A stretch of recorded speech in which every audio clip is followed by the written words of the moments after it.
নিচে তেলে বসেন ভাই, আপনি যদি এত করতে চান নিচে বসেন। বিএনপির ভারপ্রাপ্ত চেয়ারম্যান দীর্ঘ বছর পরে আজকে দিতে যাচ্ছেন বা কি ধরনের আলাপ আলোচনা হচ্ছে একটু যদি বলেন ওনার আজকের কার্যক্রমগুলো সম্পর্কে। প্রথমে আমি দুঃখ প্রকাশ করি যে আপনারা দীর্ঘক্ষণ এখানে অপেক্ষা করছেন এই শীতের রাতে, এবং আপনারা এই সংবাদ সংগ্রহ করার জন্য এসেছেন, সেজন্য দলের পক্ষ থেকে আপনাদের ধন্যবাদ জানাই।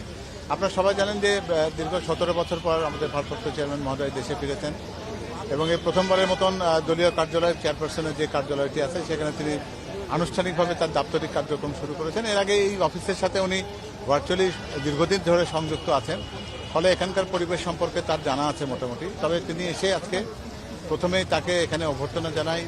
এই ওনার চেয়ারপারসনের কার্যালয়ের যে সমস্ত কর্মকর্তারা যারা ছিলেন তাদের সাথে আমাদের স্থায়ী কমিটির সদস্যরা তারাও ছিলেন।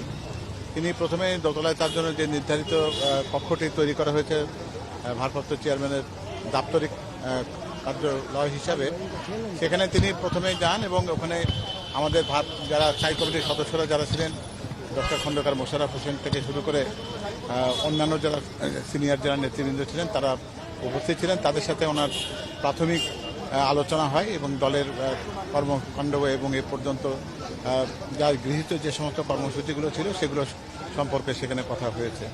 তারপর উনি পর্যায়ক্রমিকভাবে অন্যান্য যারা ছিলেন তাদের সাথে অনেকের সাথে কথা বলেছেন। সেখানে রাজনৈতিক নেতৃবৃন্দ যারা ছিলেন তাদের সাথে কুশল বিনিময় হয়েছে, কথা হয়েছে, এবং বিএনপির যে নির্বাচন পরিচালনা স্টিয়ারিং কমিটি যেটা ছিল তাদের সাথেও তিনি একটি আনুষ্ঠানিকভাবে তাদের সাথে একটু বৈঠকে বসেছেন।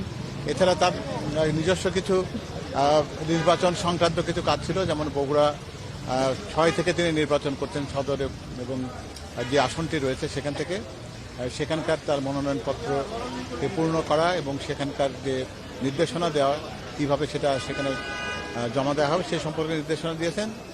এবং তারপরে তিনি ঢাকা 17 থেকে তিনি নিজে নির্বাচন করবেন বলে সিদ্ধান্ত হয়েছে, এবং সেখানে তার এই নির্বাচন পরিচালনা কোঅর্ডিনেশন করবার জন্য দলের উপদেষ্টা পরিষদের সদস্য জনাব আব্দুল সালামকে তিনি দায়িত্ব দিয়েছেন আনুষ্ঠানিকভাবে, এবং সেখানে ঢাকা মহানগর উত্তরের নেতৃবৃন্দ আহ্বায়ক আমিনুল সাহেব সহ অন্যরা উপস্থিত ছিলেন।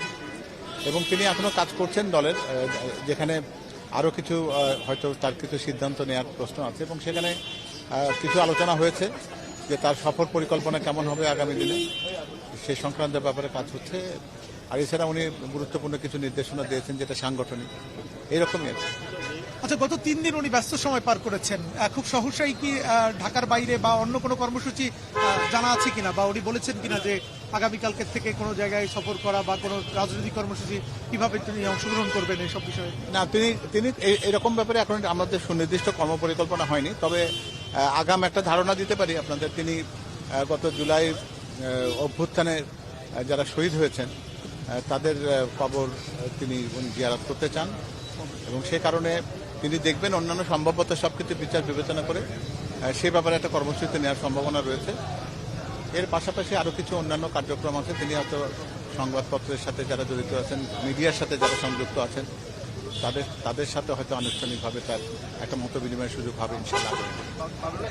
এটা কবে নাগাদ হতে পারে? এটা সবই আমরা জানাবো আপনাকে। আমরা এই ধরনের কাজ করছি, তার কারণ এখানে আপনারা জানেন যে দেশনেত্রী বেগম খালেদা জিয়া গুরুতর অসুস্থ, তো যিনি মূলত সেটা তার বলতে পারেন যে একটা অন্যতম গুরুত্বপূর্ণ একটা দায়িত্ব যে তার মায়ের শয্যা পাশে তার থাকা, সেটা তিনি থাকছেন, নিয়মিতভাবে যাচ্ছেন। তো ঢাকার বাইরে কোনো কার্যক্রম গ্রহণ করবার আগে তাকে চিকিৎসকদের সাথেও কথা বলতে হবে, এবং এই বিবেচনাগুলোকে গুরুত্বের সাথে। অন্য সব দলের সাথে জোট করার ব্যাপারে কোনো পরিকল্পনা করছেন? আমার তো মনে হয় যে জোটের ব্যাপার যা আছে এটা তো ইতিমধ্যে আপনারা সবই জেনেছেন। আলোচনার শেষ মুহূর্তে যা হয় রাজনীতির ক্ষেত্রে সেটা হয়তো আজকে রাত 12টা পর্যন্ত বা সে পর্যন্ত গভীর রাত পর্যন্ত যদি কোনো আলোচনা থাকে সেটা হবে, সেটা হয়তো নেপথ্যের বিষয়। এটা হয়তো আমরা সামনাসামনি এই মুহূর্তে বলবার মতো কোনো তথ্য দেওয়ার মতো কিছু নেই আমার কাছে। আর জোট তো ইতিমধ্যে যা হয়েছে আপনারা জানেন যে আমাদের জোট সঙ্গীতের মাঝে মোটামুটি আমরা আমাদের আসন বন্টনের কার্যক্রমটা প্রায় শেষ হয়েছে। তো যাই হোক, আগামীকাল আনুষ্ঠানিকভাবে মনোনয়নপত্র দাখিল করার শেষ দিন উনি 2টি আসন থেকে ঢাকা বগুড়া 6 থেকে এবং ঢাকা 17 আসন থেকে নির্বাচন করছেন। অনেক জায়গাতেই একাধিক লোককে না, এই ব্যাপারে আমাদের দলের কোনো সুনির্দিষ্ট সিদ্ধান্ত এরকম হয়েছে এটা বলার আমার কাছে তথ্য নেই আর কি। যদি যদি সেটা কাউকে দেওয়া হয়ে থাকে তাহলে দল হয়তো বিশেষ কোনো রাজনৈতিক বিবেচনা দিয়েছে, সেটা আমার জানা নেই। দলের সিদ্ধান্তের বাইরে গিয়ে যদি কেউ নির্বাচন করতে চায় তাদের জন্য কোনো সাবধান বাণী এই ব্যাপারে ইতিমধ্যে আমাদের মহাসচিব এই ব্যাপারে কথা বলেছেন, আমার এই ব্যাপারে বলার কিছু প্রয়োজন নেই। ঠিক আছে।